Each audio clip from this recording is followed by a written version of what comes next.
पोट सातत्यानं दुखत असेल तर आपण सोनोग्राफी करून घ्यायला पाहिजे, बघितलं पाहिजे. कारण पोटाच्या पिशवीमध्ये खूप अवयव आहेत. तुमच्या किडनी आहेत, आतडे आहेत, लिव्हर आहे. पण किती म्हणजे आपण पोट हा डॉक्टरांसाठी एक वेगळा अभ्यास विषय आहे. इतके अवयव पोटाच्या काय म्हणू आपण पिशवीमध्ये आहेत.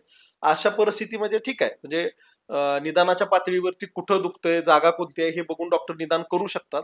पण सातत्यानं जर पोट दुखत असेल तर नक्की सोनोग्राफी करून घ्यायला पाहिजे, जेणेकरून तुमच्या त्या पोटदुखीचं व्यवस्थित निदान होईल. पेन इन ॲब्डॉमेन ही जी पॅथॉलॉजी आहे ही खूप तिला कंगोरे आहेत. खूप कारणांनी पोट दुखू शकतं. त्यामुळं ते असं काय म्हणू आपण सहज आणि ग्रांटेड धरण्याची गोष्ट नव्हे. त्याचं डिटेल्ड आपण काय व्यवस्थित डॉक्टरांच्या सल्ल्यानं त्याचं निदान होणं गरजेचं आहे.